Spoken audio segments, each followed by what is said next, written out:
¿Qué harías si abrieras los ojos y no existiera tu país, tu idioma, ni tu calendario? Si despertaras en un mundo donde nadie ha oído hablar de América, donde los océanos aún son monstruos por explorar, y donde el conocimiento del planeta se reduce a caminos de tierra, relatos transmitidos al oído, y el poder de los dioses. ¿Qué harías si solo tu aldea, tu imperio o tu oasis existieran, y el resto fuera un misterio? Esto no es una historia de ficción. Esto fue la vida en el año 1 de nuestra era. Un planeta sin electricidad, sin brújulas modernas, sin vacunas ni mapas universales, pero lleno de caminos, caminos hacia imperios, hacia caravanas, hacia aldeas perdidas, todos compartiendo el mismo sol, pero cada uno con una forma distinta de entender la vida.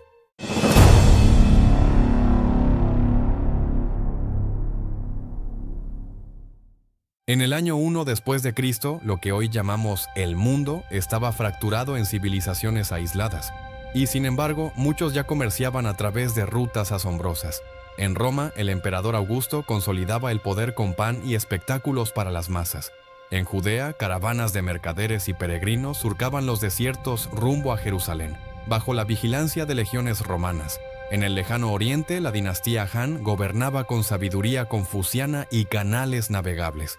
La ruta de la seda ya funcionaba como un puente entre civilizaciones, cruzando oasis, desiertos y montañas para transportar seda, especias y sueños.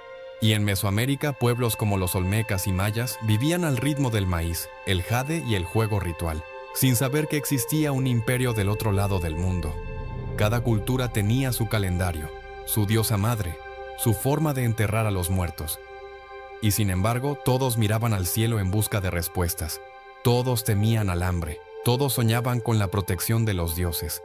En el corazón del Mediterráneo, Roma no solo era una ciudad, era una máquina, una urbe de cerca de 1 millón de habitantes, con acueductos que traían agua desde kilómetros de distancia y un puerto que alimentaba a toda la población con grano importado desde Egipto y el norte de África. El pan era la base de la dieta urbana.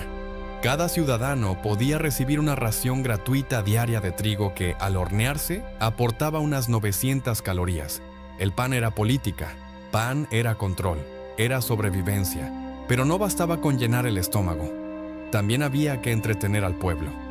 Por eso existía el Circo Máximo, con capacidad para 150,000 espectadores, donde se corrían carreras de cuadrigas, se apostaba, se gritaba y se olvidaban las miserias cotidianas. El lema era claro: panem et circenses, pan y circo, comida y distracción. Y mientras el pueblo vivía entre hornos, ruido y espectáculo, los legionarios romanos, la columna vertebral del imperio, ganaban unos 225 denarios al año. Esa paga les permitía subsistir decentemente, enviar algo a casa y mantenerse leales al emperador. Roma del año 1 no era una república de ideales, era una potencia, y el ciudadano común, aunque sin voto, comía, veía espectáculo. Y sobrevivía bajo la sombra de mármol del poder absoluto. Al oriente del Imperio Romano, en una tierra seca y sagrada, se extendía Judea. Era un lugar de tensiones, donde lo espiritual y lo político se entrelazaban en cada piedra del camino. En el año 1 después de Cristo, Judea era una provincia bajo control de Roma, gobernada indirectamente por Herodes el Grande, aliado del emperador Augusto. Y aunque Herodes levantó templos y acueductos, su gobierno estaba marcado por la sospecha, el miedo y las alianzas inestables. Las calles de Jerusalén, capital espiritual del pueblo judío, estaban llenas de dialectos: hebreo, arameo, griego y latín de los soldados. La Legión Décima Fretensis, una de las unidades más temidas del ejército romano, custodiaba la región con disciplina y firmeza. Pero Judea no era solo un punto geográfico, era un nudo de caravanas, de rutas que unían Egipto, Siria, Arabia y Mesopotamia. Caravanas repletas de incienso, mirra, telas finas y rumores. Viajeros que llegaban al templo de Jerusalén, uno de los más grandes del mundo antiguo, para ofrecer sacrificios o escuchar a un nuevo profeta. En los mercados se usaban monedas ligeras de bronce llamadas leptones, las más pequeñas de la región, equivalentes a una fracción de un denario. Con un lepton apenas se compraba un pan rancio, pero era lo que muchos tenían. La vida en Judea era precaria, santa y vigilada. Los aldeanos oraban al atardecer, soñando con un Mesías, mientras en los muros romanos los centinelas afilaban sus lanzas. En el otro extremo del mundo, otra civilización vivía su apogeo. Era la dinastía Han de China. Y en el año 1 después de Cristo, el emperador Ping, aunque joven y manipulado por regentes, gobernaba un imperio más vasto y organizado que Roma. Aquí el conocimiento era tan valioso como el oro. Se llevaban censos rigurosos, sabían cuántos ciudadanos había, cuántos campos se cultivaban, cuántos soldados podían alistarse. Y fue en este periodo que comenzó el uso de un invento que cambiaría la humanidad: el papel. Hecho de cáñamo machacado, reemplazaba poco a poco a las tiras de bambú y a la seda. Mucho más barato, ligero y eficiente, permitiría la expansión de los textos, las leyes y los registros administrativos. El Gran Canal, aunque aún no completo, conectaba regiones del norte y el sur. Permitía transportar arroz, seda y soldados por cientos de kilómetros. Y en las escuelas ya se aplicaban los primeros exámenes de tipo confuciano para elegir funcionarios del gobierno. Los más sabios, los más leales, los más organizados. Los campesinos vivían en casas de adobe, cultivaban arroz, sorgo y mijo, y respetaban profundamente los ciclos del cielo. Las mujeres tejían en telares, los ancianos narraban leyendas de emperadores míticos, y los niños estudiaban los 5 clásicos de Confucio, aprendiendo que el deber familiar era más sagrado que cualquier deseo personal. China, en el año 1, era un imperio de escritura, tradición y control, donde todo, desde los matrimonios hasta los impuestos, era una cuestión de equilibrio entre el cielo y la tierra. Atravesando desiertos y montañas entre Roma y China, la ruta de la seda ya era en el año 1 después de Cristo una red activa que tejía conexiones entre civilizaciones distantes, un sistema tan complejo como frágil, pero vital para el comercio global. En los confines del Imperio Han, el oasis de Dunhuang, en lo que hoy es el noroeste de China, se convirtió en un santuario del agua y la cultura. Allí las caravanas encontraban agua para los camellos, alimentos para el viaje y murales budistas que relataban historias de viajantes y revelaciones espirituales. Más allá eran frecuentes los carabazares, posadas fortificadas al borde de las rutas donde los comerciantes descansaban, renovaban camellos o pagaban peajes. Esos peajes, recaudados por autoridades locales o tribus beduinas, permitían mantener el control territorial, pero encarecían la seda y las especias que llegaban a Roma. Un comerciante partía desde Xi'an con seda de alta calidad. La travesía podía demorar más de un año. Cruzaba el desierto de Gobi. Navegaba por oasis controlados por el oasis enemigo. Pagaba peajes a reinos partos y tribus nómadas. Cada paso era logístico, político y cultural. Los desplazados llevaban canciones, historias, ideas, pero también enfermedades y ambiciones. La ruta de la seda era más que comercio. Era una línea vital donde se compartía tecnología, vidrio, acero, caballos, religión, budismo, zoroastrismo y el destino de mundos que aún no se conocían. Miles de kilómetros al oeste del viejo mundo, en una tierra desconocida para romanos y chinos, florecía una civilización que no tenía contacto con Eurasia, pero que brillaba por sí misma, Mesoamérica. Para el año 1 después de Cristo, pueblos olmecas y protomayas habían establecido aldeas agrícolas basadas en la milpa, una mezcla inteligente de maíz, frijol y calabaza que garantizaba una dieta básica completa, sostenible y comunitaria. Las casas eran de adobe o madera, techadas con hojas de palma. La vida giraba entera alrededor del campo. El maíz, además de alimento, era sinónimo de ciclo cósmico y sustento sagrado. Las plazas ceremoniales servían como epicentro de la vida pública. Allí se jugaba el juego de pelota, un deporte sagrado que mezclaba destreza, ritual y sacrificio. Era más que un juego, era un espejo de la dualidad vida-muerte y la relación entre los humanos y los dioses. Y aunque no conocían el oro, tenían algo aún más valioso: jade. Esa gema verde era trabajada en collares, figuras de animales, objetos rituales, y considerada tan, o más, sagrada que el oro en civilizaciones contemporáneas de América del Sur. Los intercambios locales se hacían por trueque, maíz por tejidos, jade por cestas. No existía una moneda universal, pero sí un reconocimiento profundo del valor espiritual y social de lo que poseían. Mesoamérica era una tierra lejana y autosuficiente. Ni imperio, ni legiones, ni esclavitud organizada por un estado central.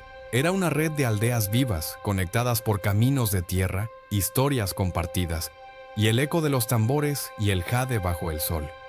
Y mientras los campos de milpa se nutrían del sudor y el sol en tierras mesoamericanas, mientras los silbatos de barro marcaban los rituales en canchas de juego donde la pelota simbolizaba el universo, y mientras el jade brillaba como tributo a los dioses del maíz y del cielo, a miles de kilómetros, otros pueblos rezaban a otros dioses, usaban otras monedas, comían otros frutos y soñaban con imperios distintos, porque aunque separados por océanos y cordilleras, todos estos pueblos compartían una misma cosa: el tiempo.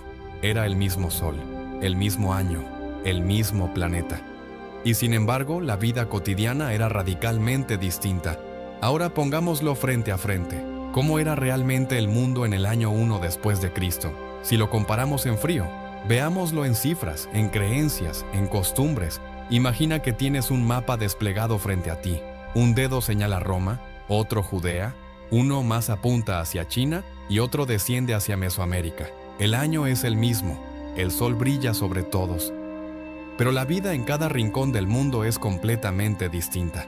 En Roma, si lograbas sobrevivir la infancia, donde 1 de cada 3 niños no llegaba a los 5 años, podías esperar vivir entre 30 y 40 años, siempre que evitaras guerras, peste o hambre.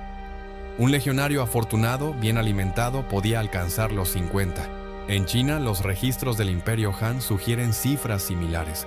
El trabajo rural, las epidemias y los partos complicados mantenían la media en torno a los 35 años. En Judea, entre revueltas, ocupación militar y pobreza extendida, la expectativa de vida oscilaba también entre 30 y 35 años. En Mesoamérica, aunque las fuentes son más arqueológicas que escritas, se calcula una esperanza de vida parecida. Pocos ancianos, muchos nacimientos y una mortalidad infantil alta. En Roma, el alimento diario era el pan, denso, oscuro, hecho de trigo molido con piedra. Cada ración equivalía a unas 900 calorías, distribuidas junto al vino aguado, aceitunas y lentejas. Los pobres comían gachas, los ricos banquetes con garum, una salsa de pescado fermentado. En Judea, la dieta giraba en torno al pan sin levadura, lentejas, dátiles y aceite de oliva. El vino era esencial en toda festividad y la carne un lujo ocasional. En China, el arroz y el mijo eran la base. El té aún no era popular, pero el vino de arroz ya era común. Los campesinos comían hervidos de raíces, nabo, cebolla. Y en festividades, cerdo o pato. En Mesoamérica no había trigo ni cebada. El alimento era la milpa, maíz, frijol y calabaza. Tortillas, atoles y tamales eran cotidianos. El cacao se reservaba para los nobles. Carne solo en forma de guajolote o caza menor. Sin aceite de oliva, sin leche, sin vino. 4 mundos, 4 formas de nutrir el cuerpo y también el alma. En Roma, los denarios de plata eran el estándar. El salario de un legionario era de unos 225 denarios al año. Las monedas llevaban el rostro del emperador y circularon desde Hispania hasta Siria.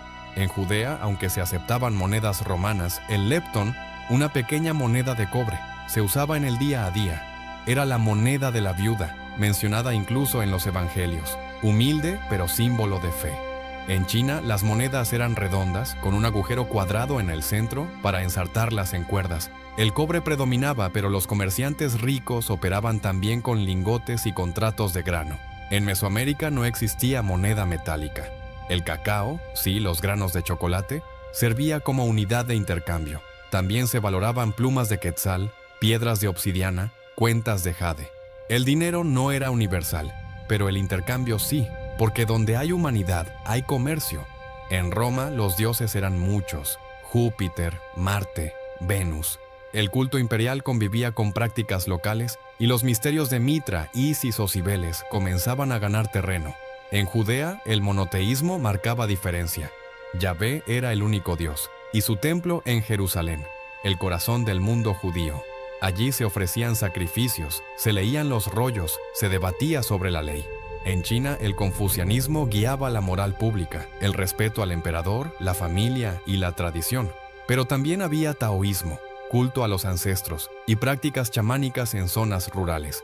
En Mesoamérica el mundo estaba vivo. El maíz era un dios, el sol era un guerrero, y los sacrificios humanos eran necesarios para mantener el equilibrio del cosmos. La sangre era una ofrenda y el tiempo un ciclo eterno que debía renovarse. El cielo era diferente para cada pueblo. pero todos miraban hacia él con temor, esperanza y asombro.